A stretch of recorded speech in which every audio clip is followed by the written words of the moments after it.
Part 1. The Grand Chamber of the Galaxy Council hung in silent orbit above the moon Varel 9, a place where peace had been carved from centuries of war. Its walls shimmered with living metal, shifting colors to match the mood of the gathered envoys. Today the hue was deep red, the color of judgment. At the center of the amphitheater, standing alone on a circular platform of polished obsidian, was Cole Briggs. He wore no uniform, only a plain gray tunic. His hands clasped behind his back, his eyes fixed straight ahead. Around him sat representatives from 23 starfaring civilizations, their faces hidden behind masks, hoods, or energy veils, depending on their species. All watched him. All waited. Cole was a human from Earth, once a lieutenant in the Outer Rim Defense Fleet. He had flown patrols along the edge of known space, rescued stranded miners from asteroid collapses, and even helped negotiate a truce between two feuding colonies on Proxima B. But none of that mattered now. What mattered was what happened 3 weeks ago near the Cathari Archive, a floating library older than most planets in the system, said to hold the memories of 1,000 extinct cultures. The archive had been destroyed in a single pulse of energy, and all evidence pointed to Cole's ship, the Dawn Chaser. The lead prosecutor, a tall, slender being from the Soran Dominion named Elder Vela, rose from her seat. Her voice, filtered through a translator, was calm but sharp as glass. "Lieutenant Briggs," she began, "your vessel's drive signature matches the energy surge that vaporized the Cathari core. Your flight logs show you were the only ship within 5 light minutes. A Veln scout witnessed your departure moments after the explosion. And your own comms recorded you saying, 'It's done.' Do you deny these facts?" Cole swallowed but did not look away. "I was there," he said, his voice steady despite the dryness in his throat. "But I didn't destroy the archive. Something else happened. My systems were hijacked. I saw strange code running through my nav computer, code I'd never seen before. And that phrase you quoted, 'It's done,' it wasn't me. It was a voice, someone else speaking through my comms. I tried to warn the archive, but the signal cut out. A murmur rippled through the chamber. Some envoys leaned forward. Others shook their heads. Elder Vela's mask remained still. "Convenient," she said. "A ghost in your machine. A phantom voice. Yet no trace of external interference was found in your ship's core after recovery. No foreign signals. No malware. Only your command codes active at the moment of detonation." Cole clenched his jaw. He had explained this a dozen times during the pre-trial hearings. "Because whoever did it wiped their tracks. They knew how to mimic my biometrics. They used my clearance, but it wasn't me." The Archon of the Qorathi, a broad-shouldered being with iridescent scales, spoke next. "Then who, human? Who would do such a thing? And why frame you?" "I don't know," Cole admitted. "But I saw a symbol just before the explosion. A triple helix glowing in the archive's main chamber. I've never seen it in any database. It felt old. Wrong." Elder Vela let out a soft, dismissive hum. "Delusions under stress. The Cathari were beloved by all. Their destruction is an unforgivable crime against galactic heritage. And you, Lieutenant Briggs, are the only one with motive, means, and opportunity." "I had no motive," Cole said, his voice rising slightly. "I've read Cathari texts. I respect their work. Why would I destroy something I spent years trying to protect?" But his words fell like stones into still water. The council had made up its mind long before this session. The evidence, though circumstantial to Cole, was overwhelming to them. Humanity was still new to the galactic stage, barely 2 centuries since first contact, and many older species viewed them as impulsive, emotional, dangerous. A human destroying a sacred archive fit their fears too neatly. The presiding judge, a silent entity known only as the Arbiter of Chains, finally stirred. Its many limbs unfolded slowly, and a low chime echoed through the chamber. The verdict was coming. Cole's heart pounded. He thought of his sister back on Mars, waiting for news. He thought of the quiet nights on patrol, watching nebulae bloom in the dark. He thought of the Cathari librarian who once gave him a data crystal as a gift. "For your curiosity," she'd said. Now she was gone, along with everything she'd preserved. The Arbiter's voice was not a sound but a vibration felt in the bones. "By the laws of the conquered, and in the name of shared memory, this council finds Lieutenant Cole Briggs guilty of cultural annihilation, reckless endangerment of sentient history, and violation of the First Accord." A cold wave washed over Cole. He closed his eyes for just a second, Then he opened them again, straightening his back. He would not beg. He would not break. Sentence, the Arbiter continued, shall be exiled to Xylos Prime, a dead world beyond the Veil Nebula, where no ship may follow, no signal may reach. You shall live out your days in silence, cut from all you have known. Gasps rose from a few human observers in the upper gallery. Others turned away. Even among his own kind, some believed he was guilty. Cole felt the weight of it all, the shame, the injustice, the loneliness already closing in. But just as the Arbiter raised its central limb to seal the sentence, the floor beneath Cole's feet trembled, not a quake, not a malfunction, a hum deep, ancient, resonant. From the sealed vault below the chamber, a place no living envoy had entered in 10,000 years, the relic of Ethon awakened. Light erupted from the seams in the floor, golden and pure. The envoys cried out, shielding their eyes. The walls pulsed in response. The air grew thick with energy. And then, not through speakers or translators, but directly into every mind in the room, a voice spoke. It was neither male nor female, young nor old. It carried the weight of ages and the clarity of a single truth, bearer of justice. The words hung in the air like stars newly born. Silence returned, but a different kind. Not the silence of judgment, but of awe, of confusion, of something long forgotten stirring back to life. Cole stood frozen, staring at the glowing cracks in the floor. He hadn't touched the relic. He hadn't even known it was real. Most thought it a myth, a story told to children about a time when machines spoke wisdom and chose champions. Yet it had spoken now. And it had spoken about him. Elder Vela was the first to recover. Impossible, she hissed. The relic does not activate. It has not spoken since the fall. But the Archon of the Korathi stepped forward, his scales shimmering with wonder. It has spoken, and it named him. The Arbiter lowered its limbs slowly, its many eyes fixed on Cole. The sentence was not yet sealed.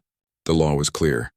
If the relic of Ethon intervenes in a trial, the accused must undergo the trial of echoes, a journey into the relic's memory field, where truth cannot be hidden.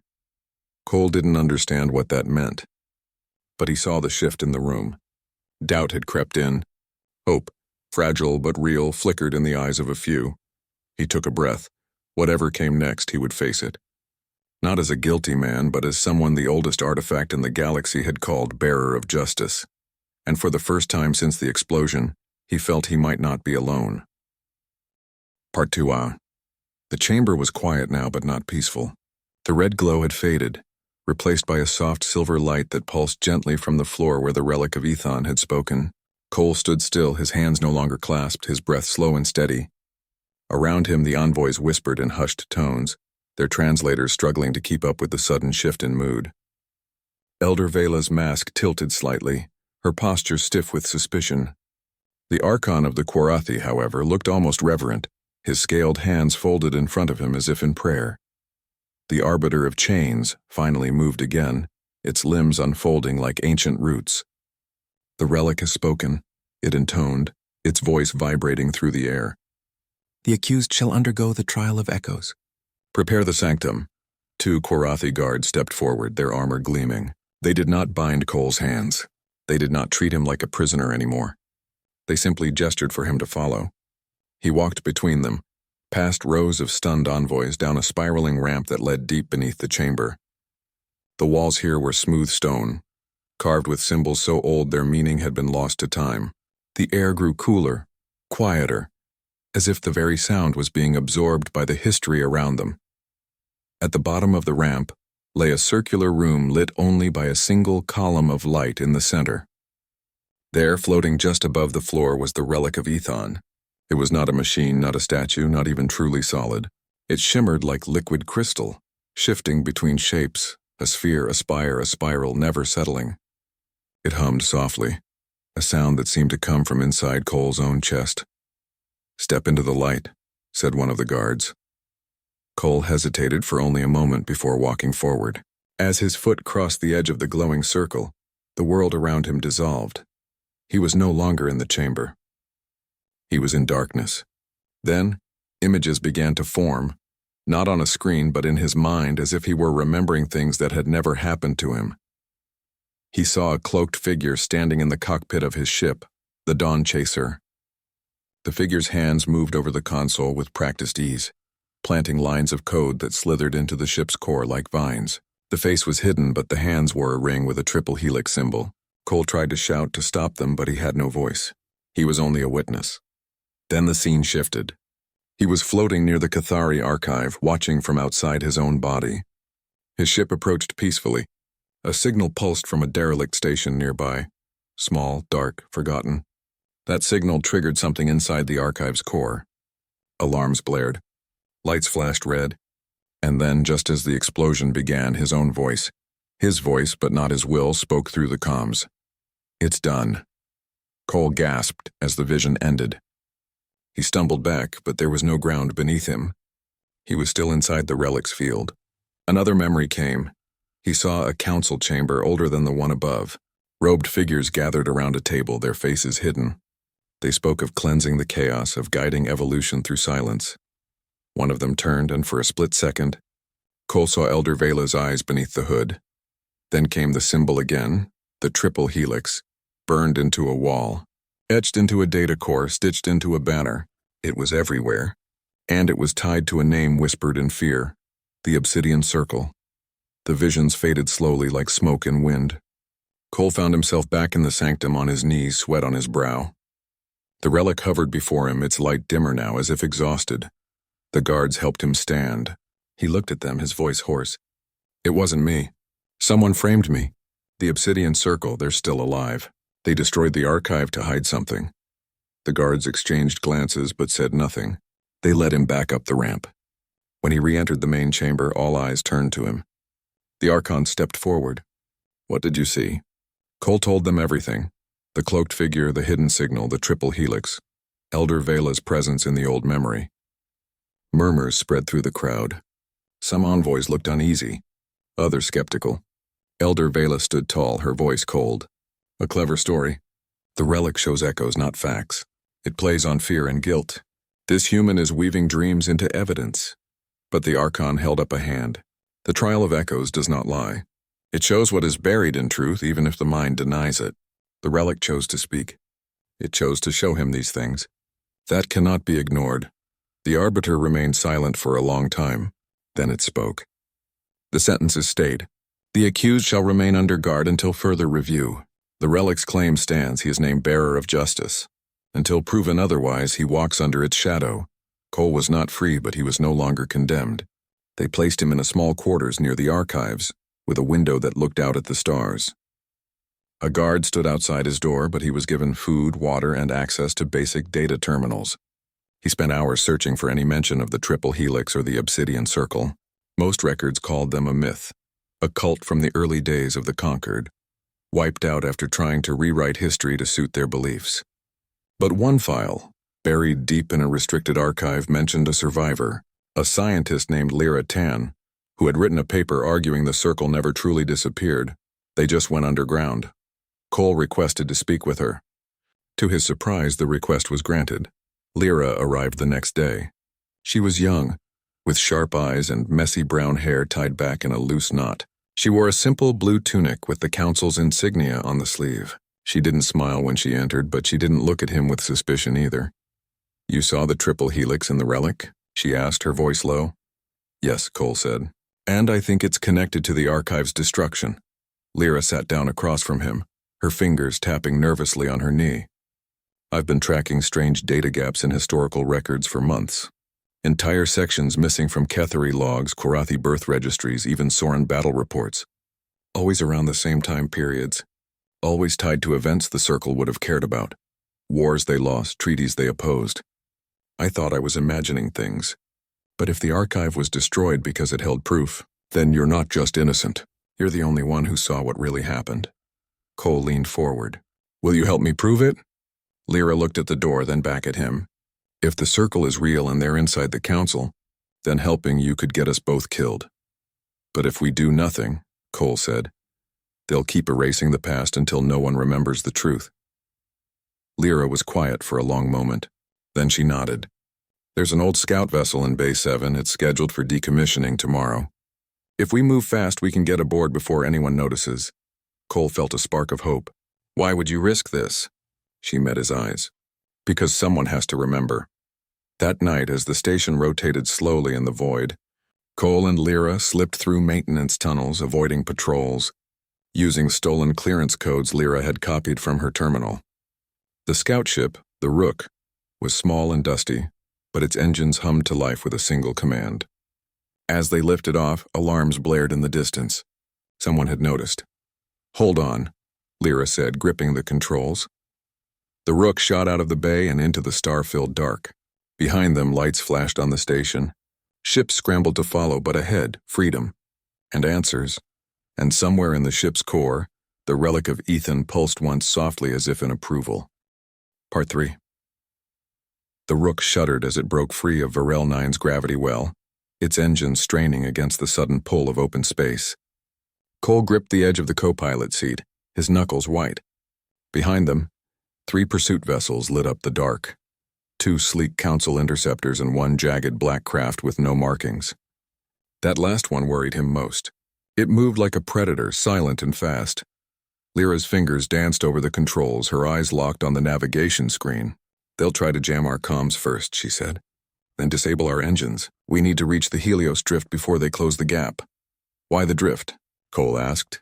"Because it's a mess of asteroids, old wrecks, and magnetic storms. Perfect for losing a tail. Plus, there's a hidden relay there. One the Circle used decades ago. If they're still using it, we might find more proof." Cole nodded. He trusted her. She moved with purpose, not panic. That calm steadied him. The comms crackled. A voice came through, deep, rough, and calm. "This is Cale Voren. You're carrying stolen property and a fugitive. Power down and prepare for boarding. Resistance will be met with force." Lyra's jaw tightened. "Zebran bounty hunter. One of the best. They must have hired him the second we left." "Can we outrun him?" Cole asked. "Not in this bucket," she said. "But we don't have to outrun him forever. Just long enough." She banked hard to starboard, sending the Rook spiraling toward a cluster of tumbling rocks. The interceptors peeled off, unwilling to risk collision, but Cale's ship followed without hesitation, weaving through the debris like it was born in chaos. Inside the cockpit, alarms blared as proximity warnings flashed. Cole watched the rear screen as Cale's ship loomed closer, its weapon ports glowing red. "He's locking on." "Hold tight," Lyra said. She slammed the thrusters, then cut power completely. The Rook went dark, drifting silently behind a massive iron asteroid. Cale's ship shot past, scanning the area. For a few heartbeats, there was only silence. Then his voice returned, colder now. "Cute trick. But I've hunted smarter prey than you." The black ship turned slowly, its sensors sweeping the rocks. Lyra didn't move. She held her breath. Cole did the same. The seconds stretched like wire. Then a new alert flashed on the screen. A solar flare was building on the nearby star. In minutes, a wave of charged particles would sweep through the system, scrambling sensors and comms for everyone. Lyra's eyes lit up. "When the flare hits, we run. Straight through the drift's core." The flare came faster than expected. The cockpit lights flickered. Static filled the comms. Outside, the stars seemed to ripple as the energy wave passed. "Now," Lyra shouted. She fired the engines. The Rook shot forward, diving into the densest part of the asteroid field. Rocks the size of buildings tumbled around them. Navigation was nearly blind. Lyra flew by instinct, her hands steady, her eyes sharp. Cale followed, but slower now. His ship clipped a spinning fragment, sending sparks flying across his hull. He cursed over the open channel, but didn't give up. Deeper into the drift, the magnetic fields grew wilder. Compasses spun. Gyros failed. Only the Relic, humming softly in the cargo hold, seemed unaffected. Its light pulsed in rhythm with the ship's failing systems, as if guiding them. Then, without warning, the Rook's main engine sputtered and died. "What happened?" Cole asked. "Surge fried the regulator," Lyra said, already pulling open a panel. "I can bypass it, but it'll take a minute." Outside, Cale's ship appeared between 2 asteroids, weapons charging. Cole looked at the Relic's glow through the cargo hatch. An idea formed. "Can we reroute auxiliary power through the Relic's housing?" "It's shielded. Maybe it can stabilize the system." Lyra stared at him. "That's insane. We don't even know what the Relic is made of." "It spoke for me," Cole said. "It showed me the truth. Maybe it can help us now." She hesitated, then nodded. "Do it." Cole scrambled to the back, opened the Relic's cradle, and connected a power line. The moment it touched the crystal surface, the entire ship hummed. Lights returned. Engines whined back to life. Lyra didn't question it. She slammed the throttle. The Rook lunged forward just as Kale fired. The blast missed by meters, vaporizing a chunk of rock behind them. But Kale wasn't done. He matched their speed, closing in for a disabling shot. This time he wouldn't miss. Then something unexpected happened. Kale's ship jerked sideways as if struck by an invisible force. His comms burst with static, then his voice, strained, confused. What are you?" Cole looked at the Relic. It was glowing brighter than ever, its light spreading through the ship like liquid gold. On the screen, Kale's ship slowed. Then it powered down completely. "He's drifting," Lyra whispered. They approached cautiously. No weapons fired, no threats. Just silence. Cole opened a channel. "Kale Voren, are you hurt?" A long pause. Then, "No, but I saw something in my mind. Memories that aren't mine. A village burning. Children screaming, 'My orders!' They said it was necessary. For order. For peace." Cole understood. The Relic had shown him echoes, too. "Who gave those orders?" Cole asked gently. Another pause. "Elder Vela." Lyra's eyes widened. Kale's voice grew quieter. "I thought I was serving justice. But I was just a blade in their hand. He didn't attack. He didn't chase. He simply floated there, lost in what he'd just remembered." Cole made a choice. "We're heading to Elithos. If you want the truth, follow us. But if you try to stop us again, we won't hesitate." Kyle was silent for a long time. Then, "I'll follow. But not as a hunter. Not anymore." Lyra looked at Cole. "Are you sure about this?" "No," Cole admitted. "But if the Relic showed him the same truth it showed me, then he's not our enemy." They left the drift behind, 3 ships now moving in loose formation. The Relic's light dimmed but didn't fade. It had done more than guide them. It had changed the course of a killer's heart. As they entered the quiet dark between stars, Cole checked the coordinates the Relic had sent. Elithos. A dead world, abandoned after a failed terraforming project centuries ago. Official records said nothing of value remained there. But the Relic insisted otherwise. Lyra studied the data. If the Circle used Elithos as a base, they'd hide their records deep underground.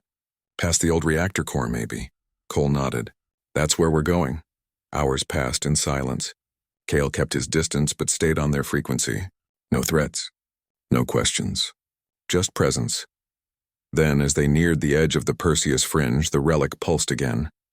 This time, a new image formed in Cole's mind, not a memory but a warning. A countdown, a date. In 3 days, something would happen at the Sol Relay, the main communications hub linking Earth to its colonies. If it fell, humanity would be cut off, confused, vulnerable, and the Circle would strike while they were blind. Cole turned to Lyra. "We don't just need proof. We need to stop them." She met his gaze. "Then we move fast." The Rook turned toward Elithos, its course set, its crew small but no longer alone. Behind them, Kale's ship followed like a shadow learning to walk in the light. Ahead, ruins waited, and beneath them the truth, buried but not forgotten. Harsurai, Elithos hung in the void like a scarred skull, its surface cracked and gray, its atmosphere long gone. The planet had once been a dream, a world meant to bloom under human care. But the terraforming failed. The machines broke down and the colonists left, taking only what they could carry. Now only ruins remained, half buried in dust and time. Cole guided the Rook into a low orbit, scanning for the old access shaft near the equator. Lyra cross-referenced the Relic's coordinates with outdated colony maps. Kale's ship stayed silent behind them, a dark shape against the stars. "There," Lyra said, pointing to a faint heat signature near a collapsed dome. "The reactor core is still warm. That means someone's been down there recently." Cole nodded. "That's our way in." They landed in a clearing of broken concrete, the wind long gone but the silence heavy. They suited up, simple pressure gear, no weapons, just tools and comms. Kale joined them without a word, his face hidden behind a matte black helmet. He carried a sidearm, but it stayed holstered. The entrance was a rusted hatch half covered in rubble. It took them an hour to clear it. When it finally groaned open, stale air rushed out, smelling of metal and decay. Stairs led down into darkness. Inside, the walls were lined with old wiring, some still flickering with faint power. The deeper they went, the colder it got. The Relic, carried in a shielded case on Cole's back, began to hum softly, its light seeping through the seams. At the bottom of the stairs lay a sealed door marked with the triple helix. Lyra ran a scanner over it. Biometric lock, but it's old. I can override it if I splice into the backup line. While she worked, Cole watched the corridor behind them. Cale stood near the door, arms crossed, his posture tense but not hostile. "This place feels wrong," he said over the comms. "Like it's watching us." "It is," Cole replied. "The Circle built this to last. They wanted their secret safe." Lyra's tool sparked. The door hissed open. Beyond it lay a chamber untouched by time.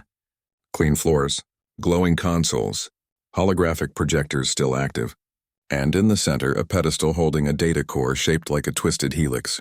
Cole approached slowly. The Relic's hum grew louder. Lyra plugged a reader into the nearest terminal. Files began to stream, logs, mission reports, encrypted messages. She gasped. "It's all here, everything. The Circle never disbanded. They infiltrated the Council, the defense fleets, even the Archive itself. They've been rewriting history for centuries." She pulled up a file labeled Ketheri Purge. Video played in the air. Elder Vela, standing in this very room, giving orders. "The Archive holds records of our early failures. If those become public, the Conquered will turn on us. Destroy it. Frame the human. His kind are already distrusted." Cole's fists clenched. "She used me." Cale stepped forward, his voice tight. "And she used me too. I hunted dissidents, silenced truth-tellers, all in the name of order. I thought I was keeping the peace." Lyra scrolled faster, her breath quickening. "There's more. Look at this." She opened a new file. Operation Silent Chain. A star map appeared with the Sol relay highlighted in red. "Countdown timer, 2 days, 7 hours. They're going to sabotage the relay," Cole said. "Cut Earth off from Mars Titan Proxima. Without comms, the colonies will panic. Some might declare independence. Others will fight over resources, chaos. And in the mess, the Circle takes control." "We have to warn them," Lyra said. Cole shook his head. "No one will believe us. Not without proof. And even if they do, Vela controls the Council's comms. She'll block any message." Cale looked at the data core. "Then we take this with us. Show it to every neutral station, every free press outlet. Flood the networks." "She can't silence everyone," Lyra nodded. "But we need to move now. If she knows we're here, she'll send more hunters." As if on cue, alarms blared through the chamber. Red lights flashed. A voice echoed from hidden speakers, Elder Vela's voice. "You were always too curious, Briggs. And curiosity leads to graves." The walls shifted. Panels slid open, revealing turrets. "Weapons powered up, run!" Cole shouted. They sprinted back through the corridor, the floor shaking as energy bolts slammed into the walls behind them. Cale fired back with his sidearm, not to destroy, but to overload the turret circuits. Sparks flew. One turret exploded, blocking the path. They reached the stairs just as the ceiling began to collapse. Cole shoved Lyra ahead, then turned to help Cale, who was limping from a glancing hit. "Go!" Cale yelled. "I'll hold them." "No," Cole said, grabbing his arm. "We leave together." They climbed as the chamber below sealed itself shut. The Circle's secrets locked away once more, but not before Lyra had copied everything onto a portable drive. Outside, the sky was empty. Their ships were still there, but as they ran across the cracked ground, 3 new vessels dropped from orbit. Soren fighters, Vela's personal guard. "We're outgunned," Lyra said, breathless. Cole looked at the Rook, then at the Relic in his hands. It glowed steadily, as if waiting. "Not if we're smarter." He had an idea. A risky one. "Lyra, can you patch into the old planetary grid? The one that powered the terraforming?" "Yes, but it's unstable." "Good, I want you to overload it. Just enough to create an EMP burst, strong enough to knock out their sensors for 30 seconds. "And us?" Cale asked. "We'll be shielded. The Relic's case is made of the same alloy as the old Conquered vaults. It'll protect the drive in our comms." Lyra didn't argue. She ran to the Rook and jacked into a buried access port. Her fingers flew over the screen. 10 seconds. Cole and Cale boarded. The Soren ships hovered closer, weapons charging. 5, 4, 3. The ground trembled. A pulse of blue energy shot up from the planet's core, rippling outward. The Soren ships flickered, their lights dying. For a heartbeat, they were blind. "Go," Cole yelled. Lyra fired the engines. The Rook shot skyward, Cale's ship right behind. They broke orbit just as the Soren systems rebooted, but it was too late. The fugitives were already gone, streaking toward the edge of the system. In the cockpit, Cole held the data drive like a lifeline. We transmit everything the moment we hit neutral space. Every newsfeed. Every open channel. Let the galaxy see what the circle really is. Lyra nodded, her face set.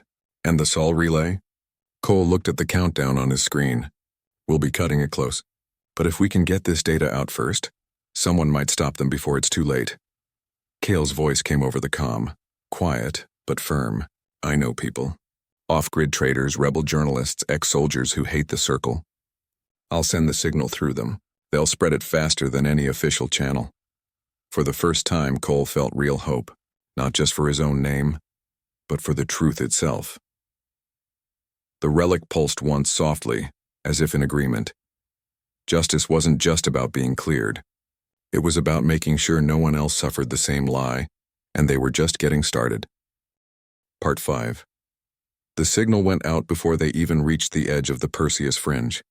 Kale sent it through a web of old contacts, freighter captains, data runners, rebel broadcasters who lived beyond the Council's reach. Lyra encrypted it with every protocol she knew, then buried it inside fake cargo manifests, music streams, even children's cartoons. Within hours, the truth was everywhere.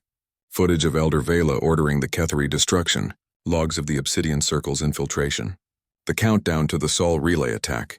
The triple helix symbol burned into every screen that dared to show it. By the time Cole's ship dropped out of warp near Varel 9, the galaxy was already talking. The Council station was in chaos. Ships circled like confused birds. Broadcast drones floated near the docking bays, replaying the leaked files on loop. Envoys argued in the corridors. Some demanded Vela's arrest. Others claimed it was a human trick. But the evidence was too clear, too detailed to ignore. Cole didn't hide. He flew the Rook straight to the main hangar, its hull scorched, its engines sputtering from the long run. Lyra stood beside him in the cockpit, her hand steady. Kale's ship landed just behind them, its weapons powered down. The moment they stepped onto the deck, armed guards surrounded them. But they didn't raise their weapons. They looked uncertain, even afraid. Then the Archon of the Quarathi appeared, his scales dull with exhaustion but his eyes sharp. You came back, he said. We had to, Cole replied. The relay attack is still coming. We have less than a day. The Archon nodded. We know. Your signal reached us. So did the panic. Half the human colonies are already preparing for isolation, but not all believe the circle is real. They will, Lyra said, holding up the data drive. This isn't just proof.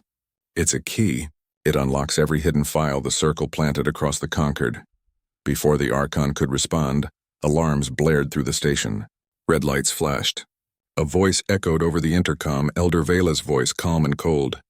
The human fugitive has returned with lies and weapons. He seeks to divide us. Do not listen. Secure the chamber. I will handle this, but this time no one moved. From the upper gallery, a Soren envoy stood and removed her mask. A rare act of defiance. You lied to us, Vela. You destroyed our shared past. Others followed. One by one, envoys turned away from her. The tide had turned. Vela's voice cracked with rage. Fools, without order, there is only chaos. Then she ran. Cole saw her dart through a side corridor, heading for the private docking bay. She's escaping! The Archon shouted orders. Guards gave chase. But Cole knew she wouldn't go far. She had one last move. He turned to Lyra. The relic, it's still on the ship. She understood. It confined her. They sprinted back to the Rook. The relic glowed brightly the moment Cole opened its case, as if it had been waiting. It pulsed once, then projected a faint beam of light toward the station's core. Follow it, Cole said. The beam led them not to the docking bay, but down, to the sealed vault beneath the council chamber, the same place where the relic had first spoken. They arrived just as Vela placed a small device on the relic's pedestal. Her hands trembled, but her eyes were hard. If I can't control the truth, she said, then no one will have it. She turned and saw them. For a moment, she looked surprised. Then she smiled. You're too late. Cole didn't hesitate. He lunged, knocking the device from her hand. It clattered to the floor, harmless. Kale appeared behind her, blocking the exit. You're done, Kale said. Vela laughed, a dry, broken sound. The circle is older than this station. Older than you. You've only cut off one head. Maybe, Cole said. But today we cut the loudest one. Guards flooded the vault. They took Vela without violence. She didn't resist. She only stared at the relic, as if betrayed by something she once believed was hers to command. Back in the main chamber, the Arbiter of Chains called an emergency session. This time the walls glowed white, the color of reckoning. Cole stood before the envoys again, but not as a prisoner. Not as a fugitive. As a witness. Lyra played the final files on the central holo display. Names, dates, secret meetings. Dozens of envoys were exposed as circle agents. Some denied it. Others confessed quietly. The damage was deep but not beyond repair. When it was over, the Archon stepped forward. The Council erred. We trusted too easily. We punished too quickly. Lieutenant Briggs, you have restored more than your name. You have restored our duty to truth. The Arbiter spoke last. The sentence is void. The charge is dismissed. And by ancient right, granted by the Relic of Ethon, Cole Briggs is named Warden of Historical Integrity, a guardian of memory, answerable only to truth itself. Cole didn't feel pride. He felt weight, but it was a weight he would carry. In the days that followed, the Sol relay was secured. Human colonies stayed connected. The Obsidian Circle's hidden cells were hunted down, not with violence, but with light, the light of open records, shared knowledge, and honest questions. Kale stayed on Varel 9, working with the Korathi peacekeepers to track remaining Circle operatives. Lyra was offered a seat on the newly reformed Historical Oversight Committee. She accepted, but only if she could keep working with Cole. Now he stood on the observation deck of the rebuilt Council wing, looking out at the stars. Earth was a pale blue dot in the distance. Mars glowed faintly beside it. Beyond them, thousands of worlds turned, each with its own story. The relic rested in a new cradle nearby, its light soft and steady. It hadn't spoken since the trial, but Cole didn't need words. He knew what it meant. Justice wasn't a verdict shouted in a courtroom. It was the quiet work of remembering, of protecting what was true even when it was hard, even when no one was watching. A human had been called bearer of justice not because he was perfect, but because he refused to let a lie stand, and somewhere out there, in the endless dark, others would follow. The galaxy watched, and for the first time in a long time it hoped.